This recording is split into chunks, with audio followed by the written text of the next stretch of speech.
Hi there crafters, it's Louise with you today. Welcome along to my channel. I'm sharing a new art journal video and this is inspired by the fabulous Claire over at Art Journal Love. I'm going to pop a link down below, so check out her videos because she is such an inspiration. Her spreads are just amazing and I love everything she does. So she has inspired me to use my transparencies, so I hoard them and don't get them into layouts very often. So I decided that it was time to get them used, and that's where Claire has given me this inspiration. So first thing I'm doing is I've chosen a colour palette to work in. I really wanted to focus on this purple. I'm not spending a lot of time scrapbooking with these sort of feminine pink and purple colours. So I like to put them in my art journal because they're colours that I have in my stash, but I don't necessarily gravitate to, being that I scrapbook a little bit more masculine. So you can see I've used a couple of different purple sprays, and what I want them to do is sort of blend into each other so you get this really interesting background. And I decide to add a little bit of washi tape, which does not want to stick, so I'm going to use a bit of gel medium. Actually no, sorry, that's tacky glue is going to hold those into place, and then I'm going to move on to the next part of this particular art journal. So this was not necessarily didn't have much in way of planning for this particular layout. I sort of just let it evolve and grow in its natural state until I was really happy. All I knew starting is that I wanted to use the transparencies. All right, so because my transparencies are in the same with these tissue paper sheets, I decide that I'm going to use a tissue paper sheet as well. So I'm just breaking it off first of all, and you can see that I did actually tear the face, but because we're going to attach it with gel medium and really blend it into that background, it wasn't, such a big drama to have that torn.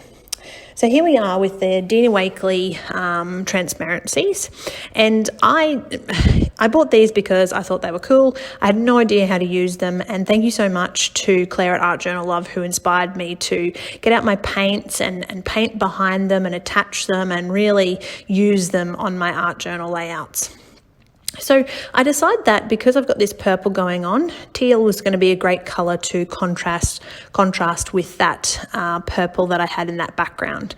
So I'm going to paint those transparencies, let them dry, and because I had the teal already on my paintbrush, I decide that I'm going to add a little bit of teal interest. So I knew that I was going to colour in my girl's face, but I almost wanted her to have a kind of I don't know what the exact term for it is, but I wanted her to have an art grunge sort of look. So I apologize if that's not the right term. I don't know what the term is that I'm looking for, but you can see I've put that turquoise in a line straight over her face because I actually wanted her to look like she had turquoise painted on her face. And what I'm going to do is actually shade and color her face, just to help highlight it a little bit off that purple background. So I want a little bit of the purple to come through, but I don't want it to be the star of the show.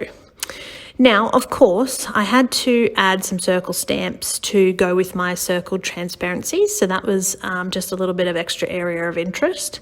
And when I'm colouring, I actually like to use my distress crayons. If you've put down any kind of gel medium, any kind of gesso, I can simply use my distress crayons and really give them a good smudge with my finger while the pigment is still not quite dry. So it's not a wet pigment as such, but we want it to not settle on the page either. So you can see I'm shading around my lady. I've almost given her some turquoise hair. I've given her a little bit of lip colour, but really I just wanted her to be slightly separate from that purple background. She didn't need too much colour. I'm just trimming off the excess edges, and to finish this I'm simply going to add a little bit of a quote. So I like to just pick a quote sticker sheet and use the one that feels the most appropriate to me with the layout and how I'm feeling at the time. So that's a new art journal spread from me, inspired by Clare at Art Journal Love. Thank you, Clare, for the inspiration. Keep up the great videos. Please make sure you check her out. I would love if you'd leave me any comments or subscribe, because it really does